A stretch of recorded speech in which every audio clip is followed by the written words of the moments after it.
Hey guys, how's it going? Welcome back to another study stream, 60 minutes at 6. Hope you're ready for some in-depth study. There's our first hand. It is a very interesting one. See what tournament it's from. $27, so it must be the bigger 27 from Sunday. Let's have a look at the chat. So Sarah Lee says hello. Jack Rag, evening all. Monkey May says good evening. Paddy Jim says hello. Excellent stuff. Let's get into it. Streaming on both Twitch and YouTube. So wherever you're watching, guys, hope you enjoy the stream. And obviously, if you haven't done so already, hit that follow button or the subscribe button if you're watching on YouTube. And let's go into some hands. Stu Unger Garments, very good screen name. Is this the place for ASMR? It's not, but apparently I've been told I have a good voice for that. So I won't be doing that, but if you are okay with that kind of voice doing some poker study, then maybe stick around.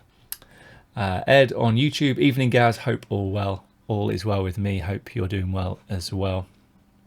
Let's just make sure we've got chat sorted. Everybody's happy and ready to go. I guess I should move this over here.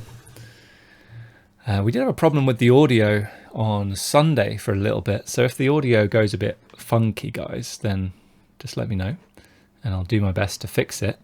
But let's get into some hands. So folds to us in the hijack. We open for a min raise. There's a 28 big blind stack here, 28 here, 30-ish big blind stack here. So I think this is a good spot to go for the min open. Button flats and everyone else folds.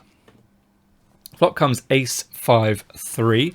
I think we do a lot of checking here. So that's what I did. He goes for a small bet and I call. We turn our straight draw and we check. And our opponent checks back, which I think is pretty interesting. And the river is the 2 of hearts. And I decided to check. And our opponent bets pretty big. So what's that, like 70-something%? And I think this, I marked this hand because I wanted to know, like, is this a jam? Shout to COD Most Wanted for the follow. Is this a jam? Or do we just have to go for the call? So I ended up calling in game, but I wasn't 100% sure. The reason why I feel like I don't want to jam is because I don't think he's going to bet call hands that we beat, right? I don't think he's going to bet call an ace often enough for us to want to jam our hand. And then I think about the kind of hands that we lose to, which is obviously ace deuce, pocket fives, pocket threes. So go back to the turn. I think those kind of hands could definitely go for a check on this turn. 2 pair plus could definitely check this turn. So we land on this river. He can have full houses, which we lose to, or he has an ace, and I don't think we're going to get value from that. Or he could just have a bluff. I mean, when we jam, he just folds his bluffs anyway. So let's have a look at it in the solver and see what's going on. I'm trying to remember which of these solutions it is. Okay, this is the one. So king 4, we do actually do a little bit of betting, mainly checking, about 2/3 of the time. But there is some betting going on with king 4. But we did go for a check, and they went for this small bet, which looks pretty consistent. And looks like someone's at the door. Don't know if you guys can hear that. But yeah, so interesting. They do a decent amount of checking back still. So like, let's just think about why they're doing this, right? We always, when we look at these spots, we can go with the, okay, did I play the hand well route, which is like, okay, what do we do with king 4? Or we can try to dig a little bit deeper. Now, there's certainly, we could go down a rabbit hole here and, you know, got to be careful that we don't do that. So, but I do want to have an idea about why, for example, we do a lot of checking and then he also does quite a lot of checking. Well, his checking is probably a function of the fact that we check a lot of hands, and some of which are very, very strong hands still. So decent top pairs, sets, and and 2 pair. All right. So I think that's pretty interesting. Like, he doesn't just want to like bet every time we check, because as soon as we go for a check raise, which we do a little bit of the time, 7% of the time, then he's got to fold a bunch, right? He's folding 39% of hands. So if he ends up, let's just go back here, and he ends up betting all of these hands, like queen nine of spades at full frequency, well, then he just has to fold versus a check raise. So he's just not going to be able to do that. So I think that's pretty interesting to see straight off the bat. But anyway, so he bets, and we do a lot of calling, decent amount of folding, and a tiny bit of raising, as we already talked about. Shout out to Nagato for the follow.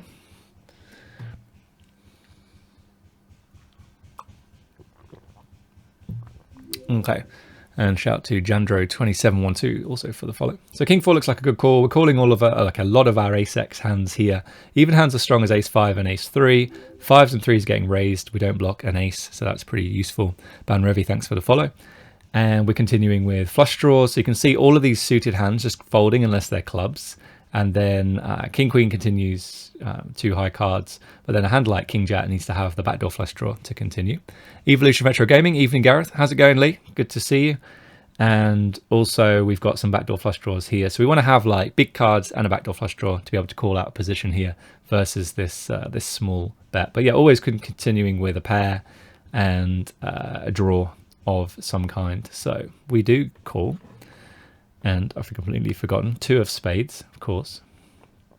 Now I thought, okay, maybe we do some leading here. Maybe we have more 4x than our opponent, but you can see like it's not true. We're just going to go for lots of checks here. And then we look at what our opponent does, and interesting, I thought that they would check back some 2-pair and sets here. So you can see that ace deuce is checking back quite a lot. Ace 3 and ace 5 though, excuse me, it sounds like my voice is re-breaking. Ace 5 and ace 3 betting a reasonable amount. Ace 3, I guess, like, you know, mixing 50-50. Ace 5 betting a lot more frequently. But then if you look at 5s and 3s, they are betting full frequency. So that's a little bit of a misconception from my part, when I thought, okay, I think he could definitely check back sets on this turn, because it looks like he's not going to do that. So really the only hands we're worried about now on the river is going to be ace 2 suited. But it still begs the question, are we going to get paid when we go for a check jam? So yeah, he does check back, and checking back decent number of ace-x hands here. I think it's important not just to like bet ace-x and then check this weak garbage stuff here, because then it's just really easy for me to punish that. So yeah, I think this is a nice strategy to see. And then there was a deuce on the river, deuce of hearts. So do we do any leading? Not really. 6% jamming with our hand, so just getting it in there with the 4x pot. But mostly just going for a check with the straight, and then blocking with a lot of ace-x, going for bigger sizing with the stronger ace-x hands, and doing some, I mean, it's pretty amazing jamming here with 7-6 of clubs. And then we'd have some 4s where we can do some jamming as well, and some big betting. Looks like, you know, 1.75x pot or 4x pot.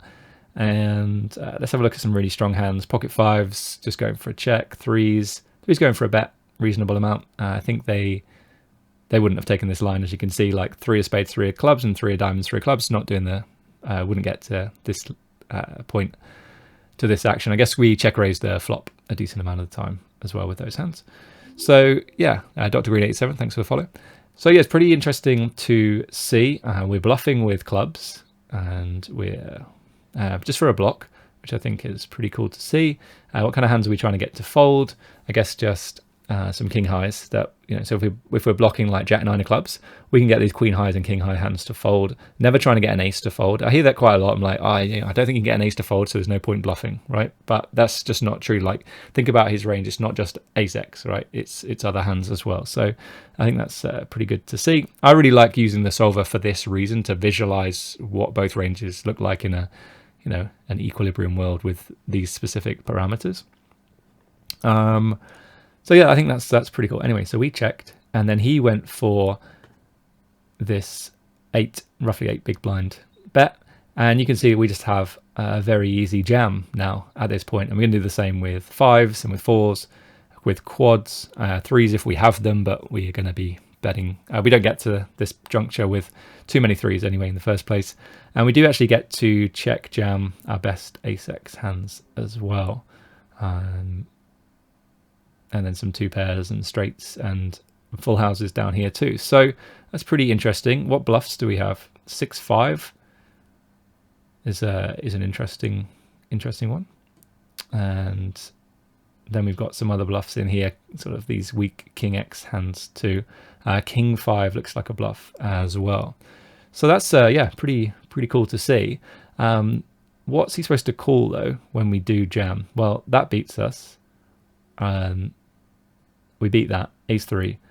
We chop with this one, we beat this one. And then hands like the ace X here, only calling a little bit of the time. But I guess, I mean, in a realistic world, I'm probably not finding enough bluffs here, like with King 6 of hearts, King 7 of clubs, King 8 of clubs. So like, I don't think that he should be calling with these ace X hands against me, but you know, I should probably be trying to find those bluffs in order for him to then have to call with these hands, and then we actually get more value from, you know, a hand like King 4 of diamonds. So yeah, I think this is pretty interesting. Stu Undergarment says jamming with the 6-5 is a bluff because blocking the straight. I don't think he has any 6-4 in his range. No, so I guess we block 5. We block, yeah, we kind of block 5-4. But yeah, I don't think that's probably the reason. We block 5s, but I don't think, yeah, 5s bets the turn all the time. So I'm a little bit confused as to why we're doing this. Probably, I mean, we do block ace 5, which is a call for him on the river. So I think that's you know, good to note. Same thing is happening with King 5, and yeah, I think this is yeah, I think that could be the reason. Juggernaut, why do you think 6-5 bluff jams when it has so much showdown value? I mean, maybe it doesn't. Maybe it doesn't have enough showdown value, right? The equity is 30%. Let's see what price we needed. 1 second. 29%. So it's pretty close, I would say. Whoops, wrong one. Where did we get to? Yeah, so it's like right on the money, like break even. So I don't think it's like huge amount of showdown value. It's just maybe a reasonable bluff catcher. But the solver thinks that it can make more money by jamming. And I guess just blocking some calls like the ace 5, for example, is pretty useful. I guess we block no, block 5-4 as well. Maybe that's what one of you said, 6-5 jams because of that. Evolution says, does 6-5 not bluff jam because we can get him to fold some 1-pair combos that are better? I mean, that's the other like really important point. You're absolutely spot on, is that we can get some of these ace X hands to fold in this spot. So yeah, that's a really good point. Big Town Brown, yo MTT Poker School, how goes it? All good here. Hope you're doing well as well. Absolute Degenerate 33, great name. What stakes does streamer usually play? Mid stakes MTTs. Okay, so yeah, I think this is pretty interesting. And so yeah, I did just go for the call. And let's go back to the hand, guys. What do you reckon he had? I just went for the call here, so I think it probably is a mistake, but maybe not that huge a mistake. If I'm not finding bluffs here and I always just have value, then he should just be overfolding the river versus the jam, right? So if I find a jam here, I also get to find some jams with, you know, I think it was like King 7 of hearts, and I think there was some King 5 and 6-5 as well that we talked about.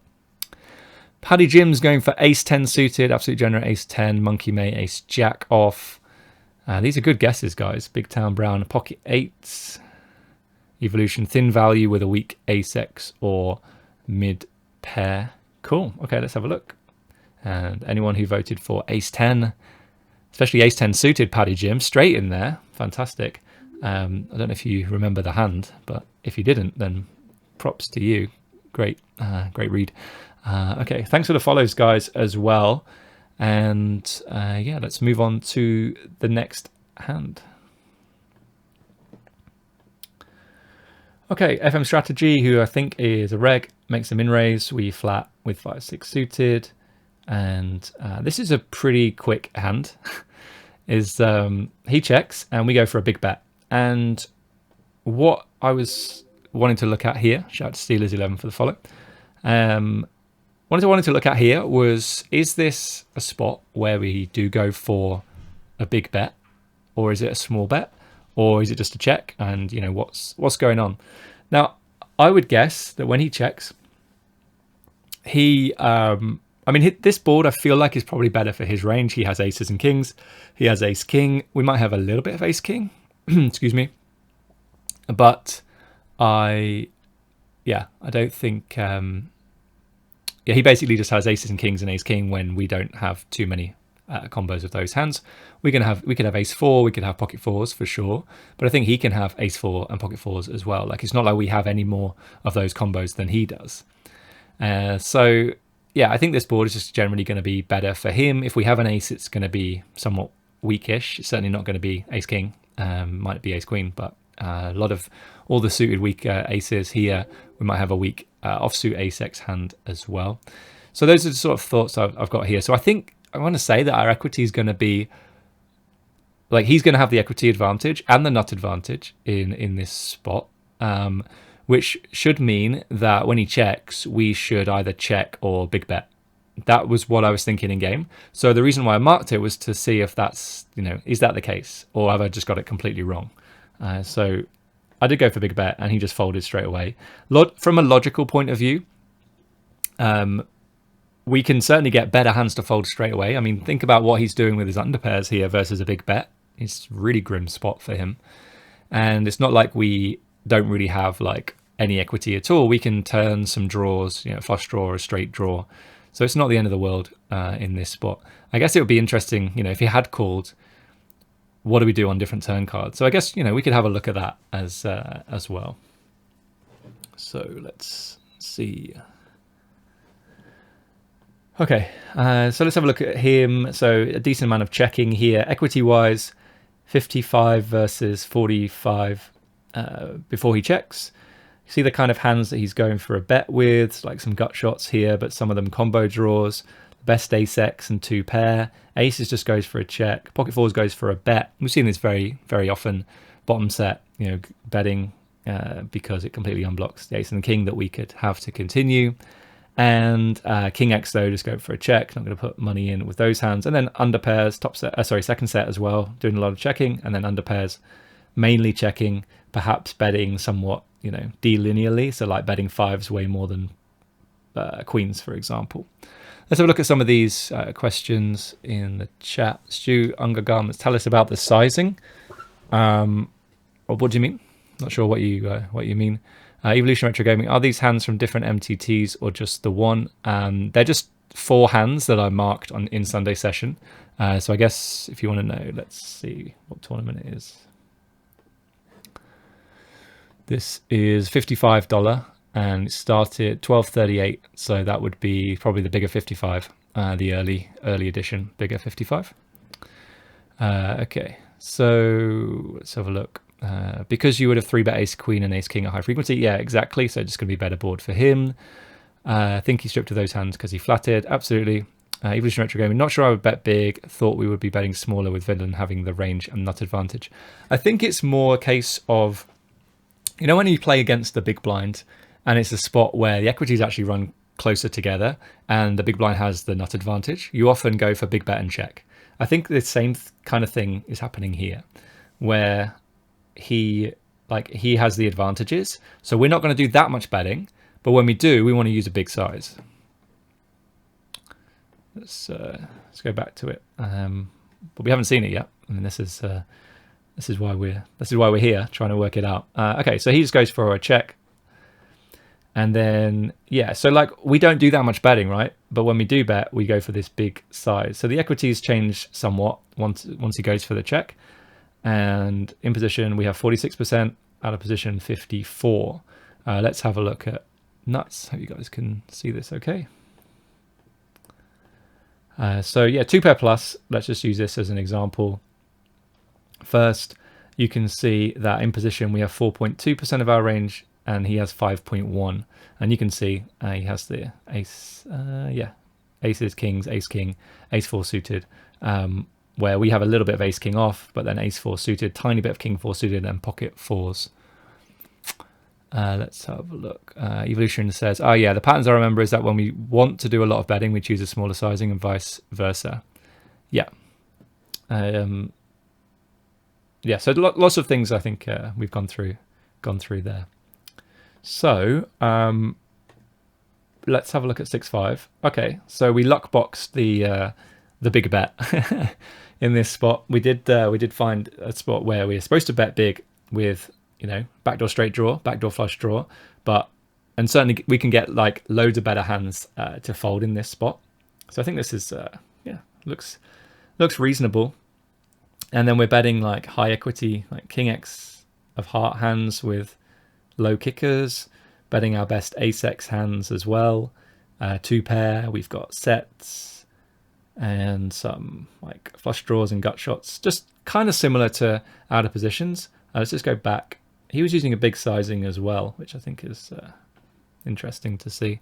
So yeah, I think that's cool. Question on YouTube: any reason you don't play on GG Poker?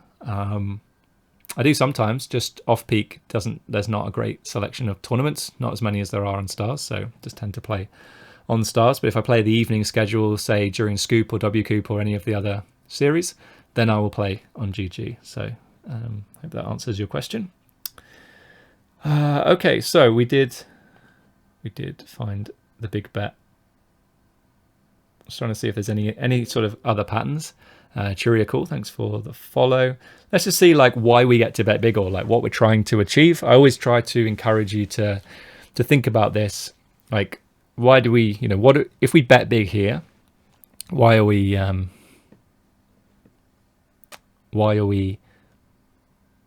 doing it, right? What's the why? Like what kind of hands, what better hands do we get to fold? I mean, you think about it, we have 6 high, right? So we can certainly get a lot of better hands to fold. Evolution Retro Games says, agree, I play off peak and can only fit like 6 MTTs in on GG. Maybe just send me a DM, Evolution, about what those tournaments are, because last time I checked there wasn't too much to play, so it'd be cool to see. So yeah, let me know. Nathan on YouTube, what is this software called? So this is PIOSolver. I recognize that. It says it down, you can't see it, but down the bottom here, you can't see it, but so yeah, I can see why you didn't know what it was called. So this is PIOSolver. It's a heads-up solver. Post-flop as well. There is a pre-flop part of it, but here we're just looking at post-flop. Okay. So what we, so let's have a look at some of these hands that we get to fold. So like queens without a heart, hating life, right? So think of all these pairs that we suddenly get to fold, which is brilliant. Then we get all of these like queen highs, jack highs, 10 highs, all of these hands to fold unless they have a flush draw. So that's a pretty big win for us. Also, we're not blocking any of these hands. Sure, we block 6s and 5s, but like, yeah, it's not like, you know, all of these hands as well. We completely unblock these, which is fantastic. We get all of these hands to fold, all of these hands to fold as well without the back doors. So yeah, pretty cool, pretty great to see. We actually get, like, I think this is pretty cool as well. We get some king X hands without a backdoor flush draw to fold as well. So loads of reasons to go for the bet here. So I'm pretty pretty happy to like learn that 6-5 is a good bet, and then think about, you know, all these other hands that we get to fold. So yeah, we actually get some gut shots to fold as well. Jack 10 of diamonds, Jack 10 of clubs. I guess if we go for the small size, those hands are going to continue, right? So that you can see Jack 10, Queen 10, all the King X. So we actually generate more folds by going for the bigger sizing, which is, it'll be the geometric sizing on this board, which is, can't work it out, 80+%. It's a big bet anyway.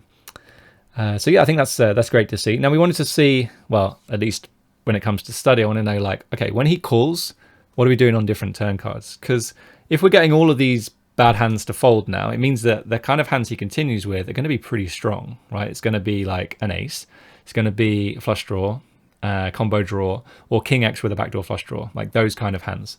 So I think that, you know, we really need like the ultimate turn card. It might even be that like we bang off like the 7 of spades and we just go for a check because his range is just way too strong for us to want to continue to bluff. I mean, we could, you know, seven of spades, we could get those king X with a heart hands to fold, for example. But yeah, I mean, let's try that. Seven of spades, he checks. Cool. Okay, so 6-5 is going for a check. We got other hands to bluff in this spot. I guess we can, a really cool feature if you've never used it, guys, on Pio, if you press Control and up, can you see how this 8 is going up? So it was a 7, now it's an 8. We can just go up through the different cards and just see like what our exact hand is doing on different cards. So like the 8 of spades, a bit of betting. Okay, 9 of spades is even more betting. And then get to the 10 of spades and we just almost pure check. Jack of spades is kind of the same. Queen of spades, a little bit more betting. Ace of spades, we go for it, and we're very happy to bet there. 2 of spades, doing a decent amount of betting. 3 of spades, you know, a little bit. 4 of spades again. So interesting, the ace and the 4, when they pair the boards, we get to go for it. Let's just have a look at this. So this big size, which is probably around 80%. We get all of these king X hands to start folding. King X with a heart, like king X with flush draw, sorry. King X of hearts are going to continue. Best king X are going to continue. But any of those under pairs with a heart that held on the flop, now just have to start folding. So again, always just be trying to think about what you're trying to achieve with your bet. And that's the beauty of the software. You get to visualize it.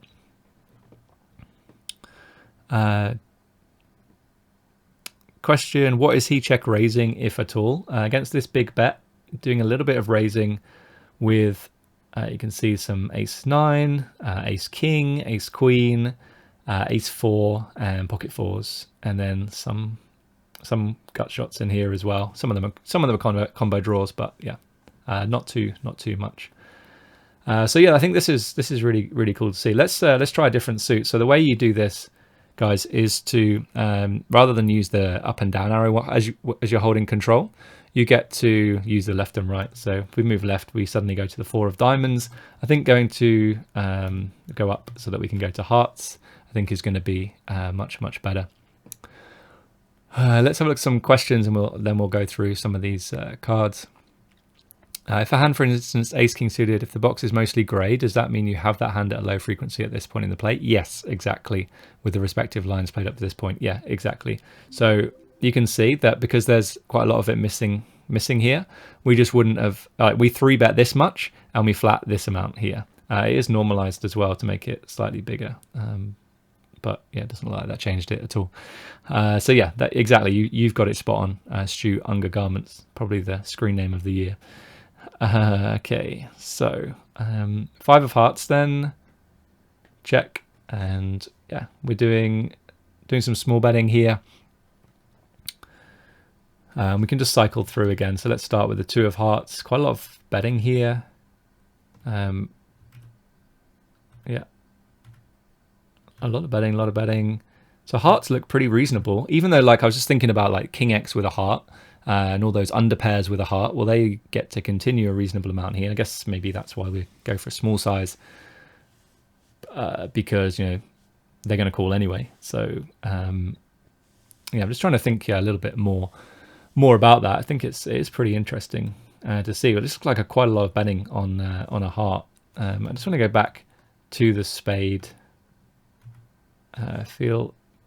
Yeah, I just wanted to make sure that I hadn't completely butchered this and clicked the wrong node, but no, it looks like it's good.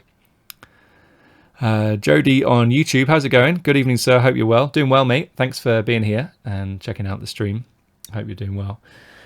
Cool. So that was yeah, I think that's pretty interesting. But on the what feels like the best card for us, we go for the check. Picasso 94, thanks for the follow on Twitch. So yeah, pretty interesting to see. Let's have a look at the next one. I'm conscious of time. We've only done 2 hands so far. We have 2 more still to go. Fun one. Oh, this is a good one. So way too deep. 160 plus big blinds effective against the small blind, and 157 bigs effective against the big blind. Go for a raise. Big blind calls. My first question for the solver in this spot is, does he ever do any leading here? Because I think playing shallow stacked, he probably should, right, on this board that's going to be better for him. But 154 big blinds deep, I'm going to be honest, I don't do a lot of sims 154 big blinds deep. Now, maybe I should, because if you start PKOs, bounty tournaments early, when you should do, you don't want to late reg them, then you're going to be playing deep, especially in like I'm trying to think what kind of tournaments start with like 200 big blinds deep. I think here this is like the first level, 1530, so we're going to be like 167 if we start with 5k, I guess.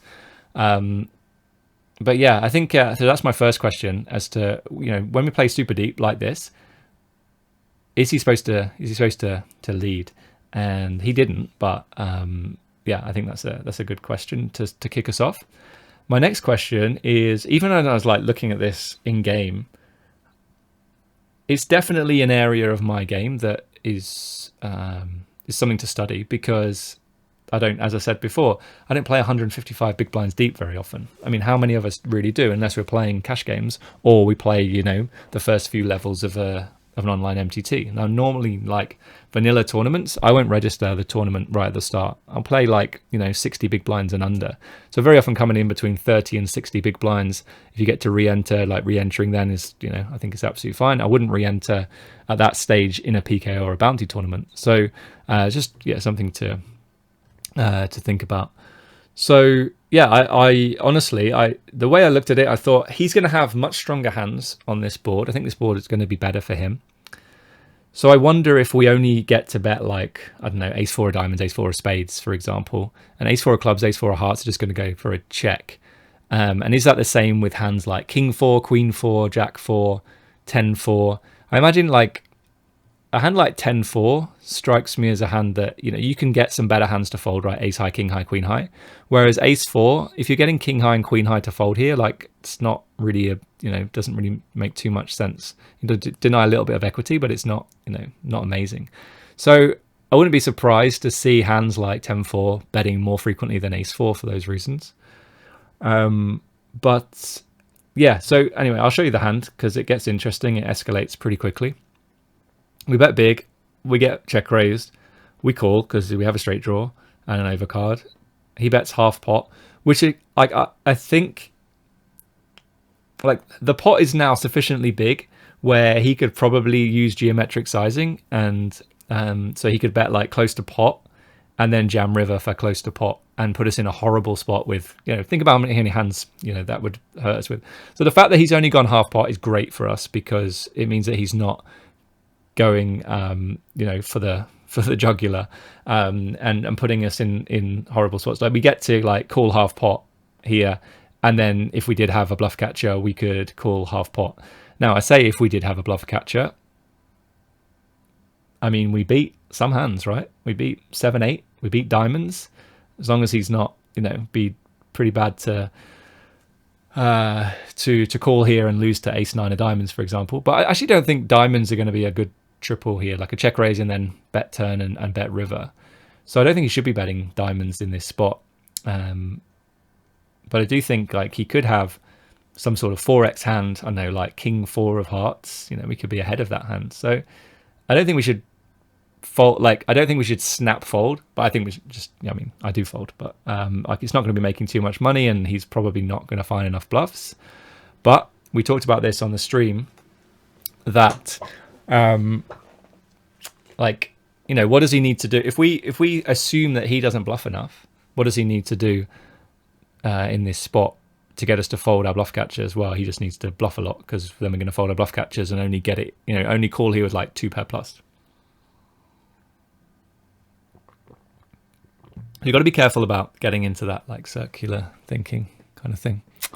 I think I missed some questions or comments. This is a potential leading spot because of range advantage, fold out queen jack suited. Yeah, so that's the thing. Like I don't know, like 150 big blinds deep, if that's the case. Whereas shallow, I think it's very much more the case. So I think stack size is going to come into play a lot here. But we'll see in the solver. I did give it the option to lead turn. Let's have a look. What are you folding if he donks at 100 big blinds deep? Can't imagine any leading. I guess like I'm trying to think. even hands with a deuce in are going to have a gut shot. And then like weak hands like 10-5 suited that we open, obviously going to have a pair. I guess if we have like 2 random overcards without a diamond, we would then start to fold. I'm trying to think of like 10-9. I mean, to be honest, I don't want to fold too much. Like with 10-9, we have some backdoor straight draws and 2 overs and stuff like that. So it's interesting. Well, I mean, we'll check the solver and see what we're supposed to fold. But thinking about it, yeah, it's a good question. Very good question. What's this? Can you tell us about pot odds and call versus fold on turn? So 25%. Obviously, when he bets half pot, we're getting 3-1. 25% equity. If you're thinking just purely in the sense of the 8 outs that you can hit to make a straight, then we don't have the right odds to call here. But if we think that there's a chance that he's bluffing, or maybe he gives up on the river, so he allows us to check back, or maybe we potentially bluff, or something else happens later on in the hand, then we can factor that in. And we don't just need to have to be getting an amazing price here in order to make the call. But it's a great question. What do you estimate your equity?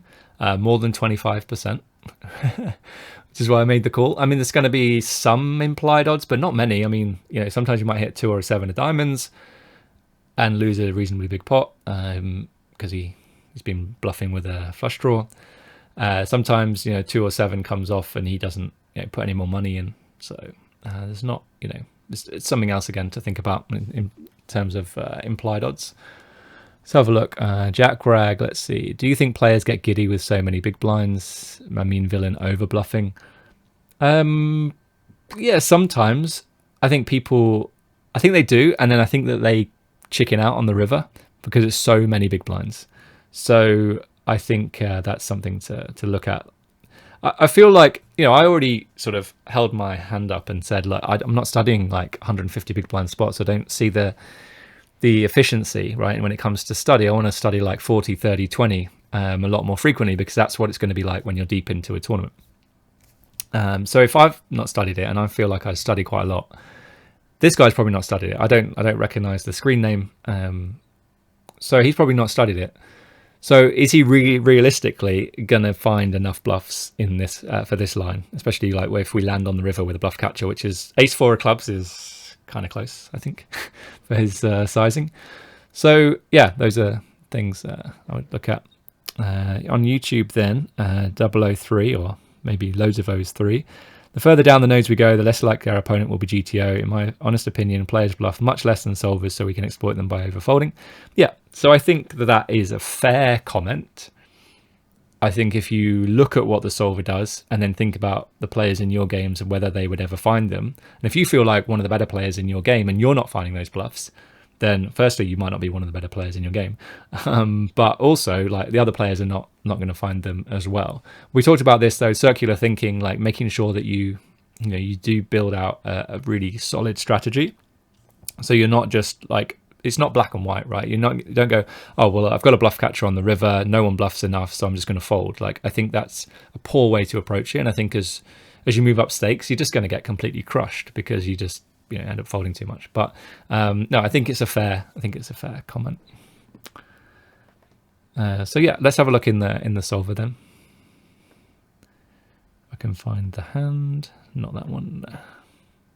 Here we go then. So first thing is, does he do any leading? A little bit. I thought it might be more, but I think it's probably down to stack size that he's the reason why he's not. So equities run pretty close together. I think this is one of the few examples where out of position actually has an equity advantage. I see it a lot of the time. It's like when people start thinking about equity advantage, they see these kind of boards and they say, "Oh yeah, big blind has the range advantage. Big blind, this, that, and the other." It depends like how you classify range advantage. You're thinking about equities and nuts. I think out of position can often have a nut advantage without having an equity advantage, because he's going to have the very strong hand 2 pair plus, but he's going to be lacking in like over pairs and stuff like that. But in this situation, you can see he actually has that slight equity advantage, and we'll have a look at 2 pair plus just to see. So out of position 4.8, you can see all of these examples down here. In position 2.6, so really not too many, some straights, some sets, and some 2-pair. Okay, so it's a little bit of leading, but yeah, I think that if we are at 20 big blinds, there's probably more. All right, he does check, and we do a lot of checking here. So now he goes for the check, and you can see equity's still pretty close after the check, but we do a lot of checking. And you know, look at like aces, kings, queens, jacks, you know, big ace x hands going for the check, and we go big bet. We go big bet and check. So we betting our 6x, as you can see, betting some, you know, our weakest offsuit stuff, and yeah, 6x going for the bet here as well. Sets, overpairs. I would say like the overpairs are betting like delinearly, so like betting sevens way more than aces. So you can see sevens betting a lot here, and aces checking, and you can see that here as well. So it's lots of betting with sevens and lots of checking with aces. So I think this is cool to see. But let's have a look at ace 4. Okay, cool. Yeah, so I think this is my concern, that we should be betting spades and diamonds and not hearts and clubs. So we had ace 4 of clubs here, and it's yeah, I think it's probably a pretty big miss for us here to not to find this. And you can make the arguments of like, oh, we should just bet because people overfold and this, that, and the other. But you know, I'm trying to get to a point where I'm playing closer to the solver, like try and get a little bit closer to what the solver's doing every day, is kind of, you know, to expand on my thought of falling in love with the process of getting better every day. So yeah, I think this is pretty interesting.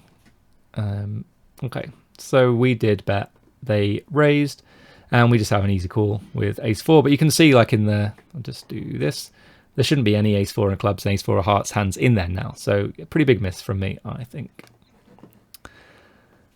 Queen of hearts then on the turn. And so I did ask the question about the, or make the point that geometric sizing could be used now with this SPR, which is around 4. I think it's probably just under 4. Let's just go back, find out. Yeah, so the SPR of 4 would make the effective stack size like 100, just under 160. He's got 138. So the geometric sizing can definitely start to be used here. And I did put it in, and you can see it's the one that's used most frequently here, this 3613. So if he did use that size, we actually start folding some hands, like ace 4 of spades starts folding a lot more. If we do have hearts and clubs, we continue quite a lot of the time, but, you know, not making a huge amount of money. If we look at EV, 14 and 16 chips into a pot that's already 7,570 chips, right? So it's not, we're not loving it by any stretch of the imagination. So yeah, I think that's an interesting point that you will get to realize more because your opponents are not using these bigger sizes. And something in like low and mid-stakes MCTs, you very often see these big, huge sizes. And if you guys have seen any of the Negreanu Polk heads up, but I think I've not seen so much from Negreanu, but a lot of the Polk stuff, he does go for the bigger bets on the turn in order to jam for, be able to jam rivers and stuff. I think there's like perhaps a common misconception that you want to bet the turn an amount so that you can jam river for pot, but actually it's much better in a lot of these situations to be able to bet an equal amount on the turn and the river. So that's what, talk about geometric sizing, that's what we're talking about here. So yeah, I think he should have gone for a bigger size, but he didn't. He bet this size, and we have an easy call. And then the river was the 10 of hearts. And again, like you can see the bigger bet being used, but he actually only went for this half pot that isn't used very often. And I'm reluctant to go down a 2% node, but we'll do it anyway. And you can see ace 4 of clubs, mainly folding, but there is actually a little bit of calling in there. And the most amazing thing that jumps out to me here is that ace 4 of diamonds needs to be called most of the time, 97.2%. So this is what I was saying about, I don't think diamonds are going to be a good bluff for him in this spot. And that's probably why we're supposed to call with diamonds on the river.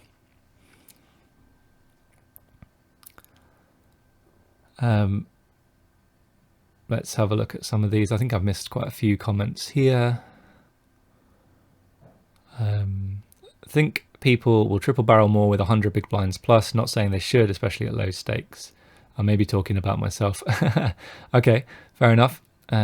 Big Town Brown. As a micro reg, I see it all the time. Is equity advantage the same as range advantage? That is a great question. So I think I like to look at it as more of like, you know, who has the equity advantage, who has the nut advantage, because those two things are a better indicator and driver of strategy. But I think, yeah, I think they are the same. Steffo thing, okay. Tornik on Twitch. When you see somebody geo-sizing towards a pot-sized all-in on river, do you give that line more credit for having a better hand? Good question. Shovestack, thanks for the follow on Twitch. I think if someone's using geometric sizing, it sounds like they know what they're doing, right? Where they are aware that they get to use that on the turn so that they can jam for the same size of the pot on the river. So that makes me think they're a more studied player, and therefore they're going to have, you know, the right kind of bluffs or the right number of bluffs. Nathan on YouTube, after getting in the money, the game changes to a push fold game. Most players are on 30 to 50 bigs pre-flop. Do we want to play more min bets or push more all in? I wouldn't say that once you get into the money, the game changes. The game stays the same. If you're still 30 to 50 big blinds deep, you get to play lots of post-flop poker. Certainly flop and turns, right? Which is, you know, some post-flop.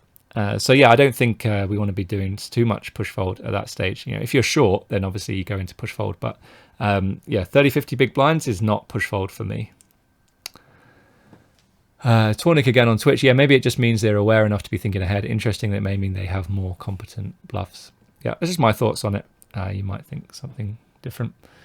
Okay, cool. So that was that hand. Mainly the biggest takeaway for me here was just a complete butcher on the flop. I mean, the EV difference is probably not massive, but like the error gets compounded because then we get led into on the turn and we still have a straight draw and we go for a call, and like we could have just checked back and seen the turn, right? So I think you know, you might look at this and think, nah, it's not too much of a miss here.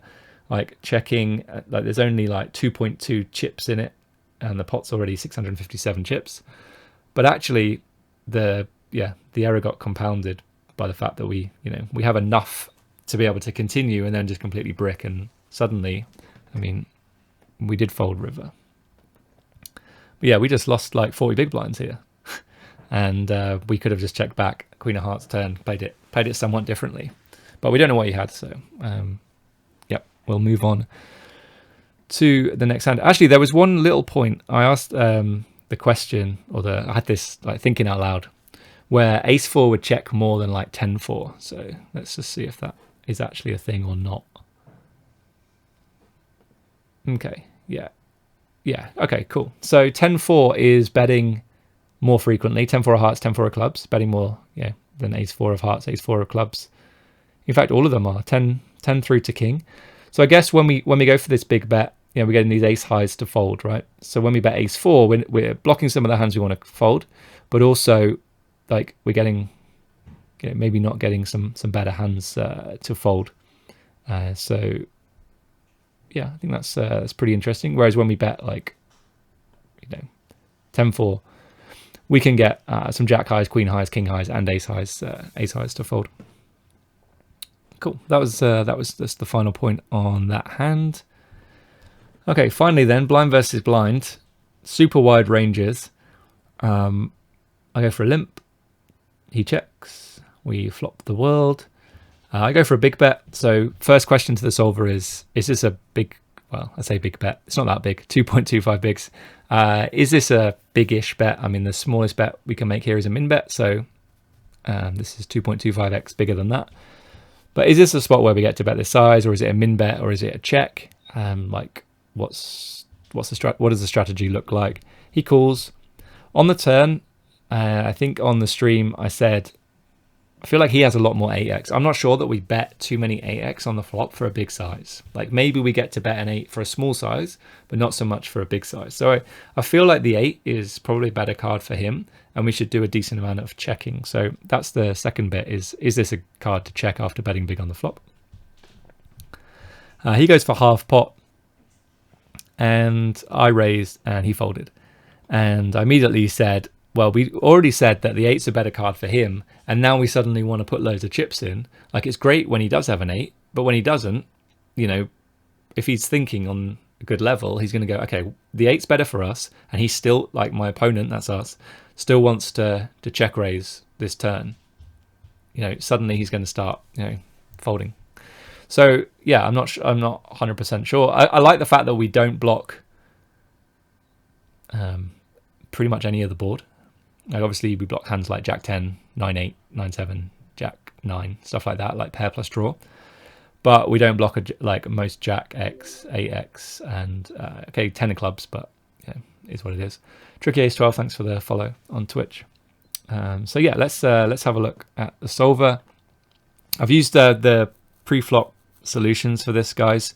So the ranges are super wide, and yeah, 10-9 off, very often going for a limp. We're raising, I guess if we do this instead. So like we raise the hands in grey, we're raising a lot more frequently. So yeah, Jack 10 suited, just almost pure raise, and then mixing pairs and mixing some other stuff. And then the kind of hand we had, we just do a lot of limping with it. So yeah, that's pretty much what's going on here. So strategy wise, a lot of checking, and then our hand can kind of do lots of things. Masterhead, thanks for the follow on Twitch. So yeah, checking most of the time, but then mixing between small and big bet. Mainly small. There's a lot more small betting here. So that's the thing that jumps out. It's not really a big bet spot. There is some big betting. Like we're not making a huge mistake by betting big here. I guess if we bet big here all the time, then we're probably making a mistake. But yeah, small bet and check. So let's have a look at equities. So we have 54%. In position has 46. Let's have a look at 2 pair plus. Out of position 4.6. In position 4.5. So pretty close. Yeah, pretty close in that spot. Kid Carry on Twitch. Ever use GTO Plus? Would you recommend it as a cheaper option to run sims? I actually saw it for the first time in use in a lesson the other day. So one of my students has GTO Plus. Doesn't have PIO, and they showed me, and it looks pretty good. So I think it probably is a cheaper option. Well, it is a cheaper option from what I understand. I think the way you set sims up is slightly different, and so when he was showing me, like it was almost like he was teaching me about GTO Plus, like, you know, because the way you set hands up is very different from PIO. So that was, you know, it was amazing for me to learn that. But then, you know, solvers are, if you know one solver, you can probably work it out. So yeah, I think GTO Plus would be pretty good, but I don't have any real like knowledge about it, so I don't want to say, oh yeah, it's definitely as good as PIO. Like if they're doing the same job, then it should be the same, right? It should be fine. Jack Rag on Twitch. If you think he has more 8s, why check? Because I'm thinking about my whole range, and I think that we are supposed to do some checking, but I could be wrong. We haven't got to that node yet. But yeah, I'm trying to think about my whole range and recognize that it's a spot where we're supposed to do a lot of checking. So then do we work in 10-9 into that? But you could be right. Like maybe we do bet 10-9, but we end up checking a lot of other hands. But yeah, just a huge amount of checking then in this spot. Interesting. I'm just seeing Queen 3 here. Queen 3 of diamonds, backdoor flush draw. Queen 3 of clubs, front door flush draw. Spades and hearts just going for a check. At least it was. Yep. Cool. So Big Daddy Poker, thanks for the follow. 10-9 off then. So as we said, was mixing. You go for this big bet, and I mean, if we look at like 156 big blinds deep, I said that about not studying it too much. Blind versus blind is also an area that I want to work on way more. I think like playing in position versus the big blind is super important because it happens time and time again. But then playing blind versus blind, excuse me, does happen quite a lot as well. So I think it's important to get there. I think it's also the toughest spot, blind versus blind. Limped pot, blind versus blind, 60 big blinds deep, when the ranges are super wide. It's hard, and it's lots to learn, but that's what makes it brilliant as well, I think. So when we do go for this big bet, you can see we're getting like ace high, king high, and queen high without the backdoor, the big card as a club. So like ace of clubs, 6x is going to call, but ace of spades, 6 of clubs, for example, is just going to fold. So interesting to see we do get those hands to fold. So yeah, what I was saying about like wanting to learn blind versus blind more is, if you look at the sim and you're like, all right, 10-9 off, yeah, probably just do anything, like doesn't matter, and you're not looking at what you're actually achieving and what, if you were in the big blind shoes, what you should do with different parts of your range, I think you're missing a trick. I think you're missing a great opportunity to learn. So really important to think about ranges rather than just individual hands. Let's have a look at some others. So yeah, front and back door flush draws. There's some gut shots in here as well. Pairs never fold. Draws, like strong draws, never fold. You can see some gut shots starting to fold, like 6 of spades, 4 of hearts starting to fold. Yeah, I think it's all pretty good. It all makes a lot of sense, but like visualizing it, seeing it, and then being able to like transfer that to in-game is a lot tougher. Cool. So basically, like flush draws and backdoor flush draws is what they're going to continue versus this big bet. So he did call, and I think it was the 8 of hearts. Yep, 8 of hearts on the turn. And you can see like huge amount of checking. So I feel like I'm doing pretty well with that sort of understanding. But let's have a look at strategy. Yeah, so it looks like the 8 and the 7 we're not doing a lot of betting on at all. And let's just go back.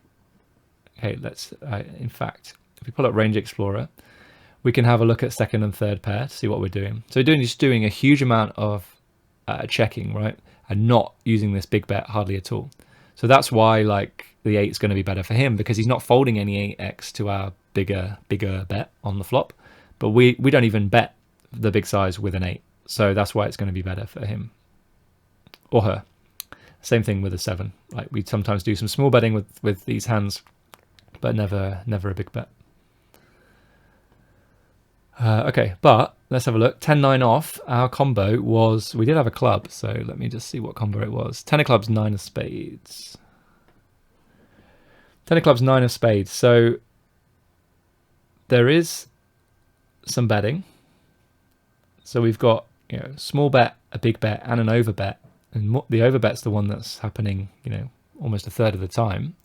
But then we're checking a decent amount as well. So some really good questions that came in, like why we bet, why would we check? So the reason we check is because he has more 8x, but then we still get to bet this hand because it's so strong, and he does have a decent number of 8x, so we can get value from. So that's that's good to see, I think. So we checked. He then goes for a half pot bet, which you can see is not really a thing. At least the solver's not doing that, but we'll do that. And then 10-9 off, 10 of clubs, 9 of spades. Looks like the raise looks to be pretty good, actually. You can see it bottom right, 10 of clubs, 9 of spades. If I do this, it's raising very frequently. So calling a little bit, raising, obviously never folding, we have a straight. But yeah, clubs look like they're raising, or one club looks like raising a lot more frequently than the others. Presumably that's because when we raise and he calls and the club comes off on the river, we can still feel fairly confident in our hand, whereas we feel a little bit less confident if it, there's more chance he has a flush when we don't have a club in our hand, right? Cool. So I think that was it. Yeah, he doesn't do too much folding. Obviously not going to fold an 8, some 9x continues. Jack X never folds. Flush draws never fold.